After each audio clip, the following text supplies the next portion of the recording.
Yan na nga mga bossing, magpapalit tayo ng sprocket set dito sa aking Sniper 155. Paling ipapalit ko pala na rear sprocket ay 47 siya. So RCB yung binili natin.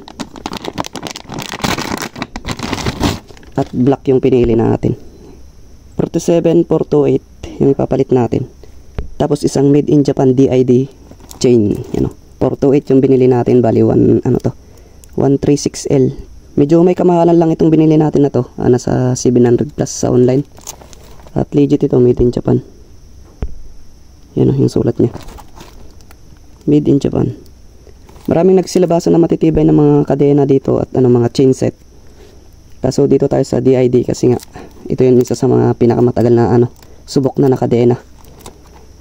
Yung mga big bike, DID yung mga ginagamit nilang doon, kadena. Kasi hindi basta-basta to. Pero o-ring type pa rin yung binili natin. Ang o-ring type kasi kailangan talaga ng lubricant. Kailangan talaga ng chain lobe. Lagyan mo ng chain lobe para alagaan mo, para humaba yung kanyang buhay. Maganda yung performance ng ng o-ring type at mas matagal yung kanyang buhay kung hindi mo papabayaan siyempre. Kulay gold pala yung binili natin. Sakto lang yung kanyang pagka-gold. Hindi kagaya sa iba na medyo mag-orange siya. Ayaw ko masyadong matingkad yung mga yan. Bali itong chain set natin ay budget meal lang pero matibay. Tapos yung gamit natin na front sprocket ay sagti 300 plus galing sa kasa mismo. So genuine yung binili natin. Ito siya. Gawa ni Insan, made in India. Gawa ni Insan, minekos niya pati sprocket. Genuine bang matatawag yun? Ang pangit ng pagkakagawa kasi nga made in India. Maganda sana kung Vietnam, Indonesia o kaya Thailand. Masasabi pa namang genuine ito tapos galing mismo sa kasa. Baka sabihin nyo linuloko ko kayo. Meron tayong binili ditong isa. Silyado pa to. Made in India rin. Bale 600 plus ang bili ko dito sa dalawa. Tignan mo naman ang pangit pero okay na to. Kasi nga maluwag naman yung kadena natin. Malawak naman yung space nya. So yun, matibay naman yung kadena natin Okay naman yung mga aftermarket kasi nga kaya itong stock yung binili natin. Yung pinili natin ay mas matigas siya compare dun sa sa mga iba. Nag-aalala ko kasi yung drive axle niya baka lumuwag. Alam nyo naman yung issue ng Sniper, malambot yung drive axle nun. Tingnan nyo dito, papakita ko sa inyo. At buti na lang mas matigas yung ating stock na sprocket. Kasi normal talaga na may alog yan May alog talaga yan Pero konting-konti lang. Sprocket natin napudpud ng konti lang. Parang hindi mo mahalata na napudpud. Ito talagang drive axle yung mayroon siyang pero konti lang naman. So yun, buti na lang matigas itong sprocket. Kung malambot ito lumuwag yan, di mas malaki na yung play nya.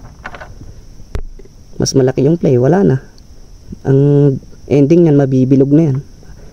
Makikita nyo yung mga post nila dun sa lalo na yung malupit na mekaniko ng mga Sniper 155, si Idol Win. Idol natin yun, magaling yun Makikita yung mga vlog niya mayroong dito. So hindi lang naman Sniper 155 yung nakita kong ganito. Kahit dun sa mga ibang mga unit na motor, ibang brand, hindi lang sa Yamaha.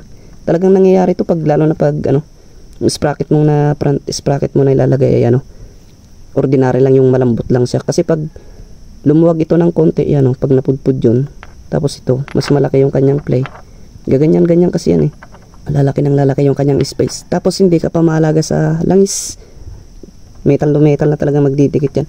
Kaya sa atin sa susunod lalagyan na natin siya ng grasa dito. Maglalagay tayo ng grasa. Kada magme-maintenance tayo lalagyan natin ng grasa. Maganda kasi pag may grasa o langis, hindi siya direct na magkikiskisan na gano'n. Magkikiskisan man siya, at least meron siyang lubricant, lalo na yung grasa, malapot yun. Suggest ko sa inyo mga 10K odo, check nyo na yung ganito nyo, kaya palitan nyo na. Ito sa atin umabot na kasi sa 23K odo. Tingnan mo naman balang palitin lang itong engine sprocket pero yung rear sprocket natin okay pa. Ito lang talaga sa engine, siya yung nagpipwersa. At ito na mga bossing naikabit na natin. Napakaganda ng kadena. Ang kapal niya, grabe. Mas makapal siya kaysa dun sa stock. Tapos yung performance ng 47 na sprocket, titignan natin kung paano siya. Paganda, sulit. Update tayo dito sa sprocket set natin mga bossing. Napaka-responsive niya at ganda dun sa yung daanan kasi dito sa amin paakyat napaka-responsive niya at hindi siya parang pagod umakyat. Parang hindi siya nahihirapan umakyat.